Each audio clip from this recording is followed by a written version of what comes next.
Good afternoon, everyone.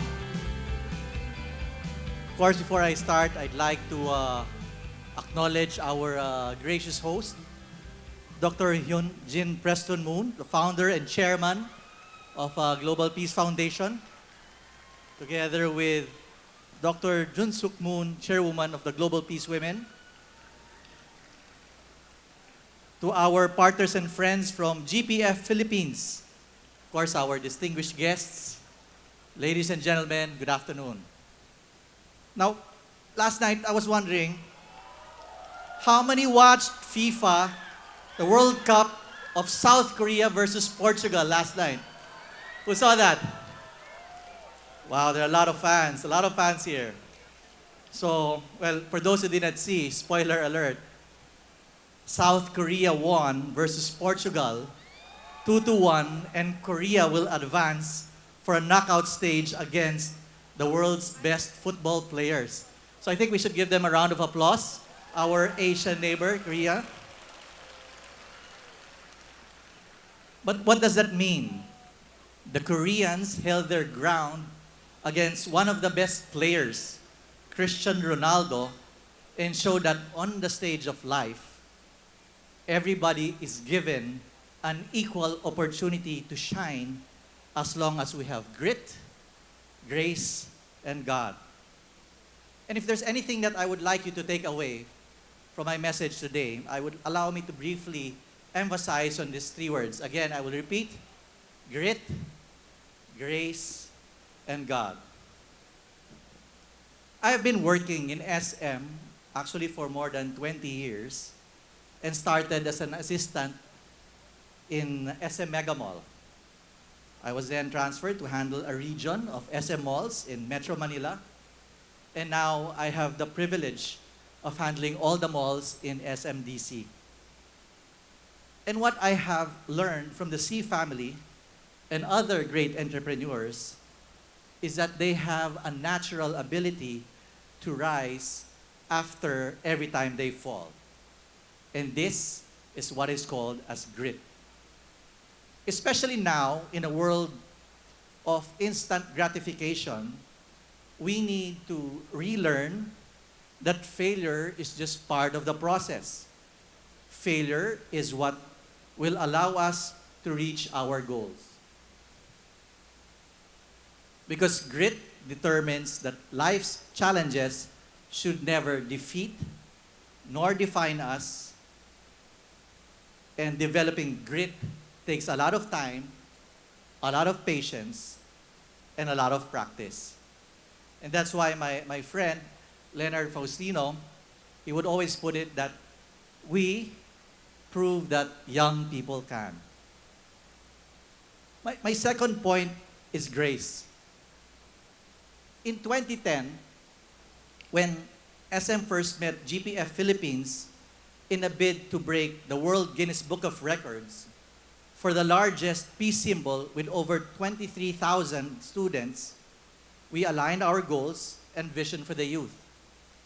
12 years later, despite natural disasters, economic crises, and the pandemic, we both continued the partnership and succeeded in growing the Global Youth Summit from 1,000 to almost 100,000 participants this year. Who was able to join this year's GYS? Can I just have a raise of hands, please? Oh, yung iba for next year. I hope to see you guys there. But I hope you guys don't get me wrong. There was a lot of pressure, and I had many I almost died moments during these events. But the team would always remain calm and collected.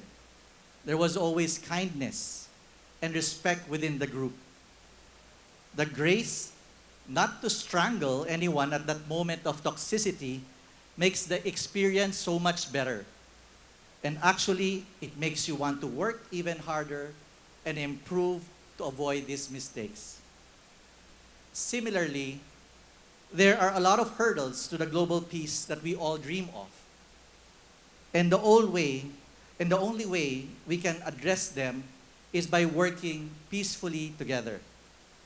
And this is what the last couple of days has been all about. with the Global Peace Festival's goal to have each stakeholder partake in discussions that will allow us to connect with each other so that we can be on the same page in coming up with practical solutions and realistic ones to address all these challenges.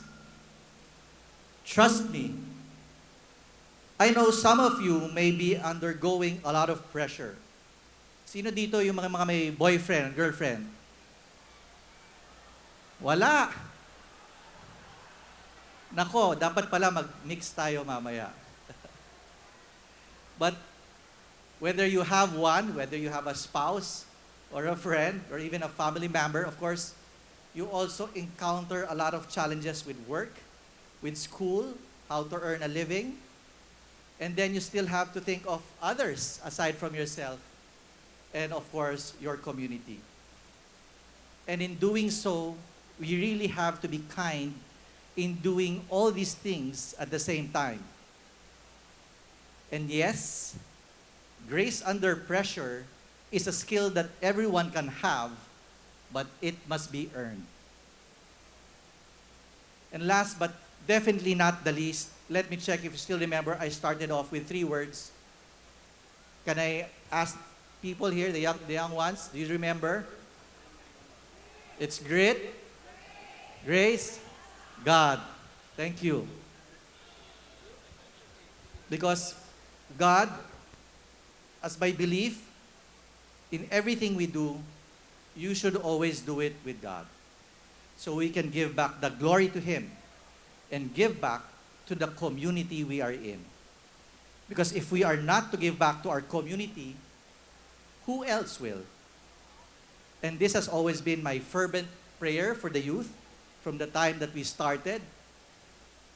And if you will allow me to pray for our participants here on ground and even those online, please join me for those who can. May our participants today be inspired by our speakers and leaders.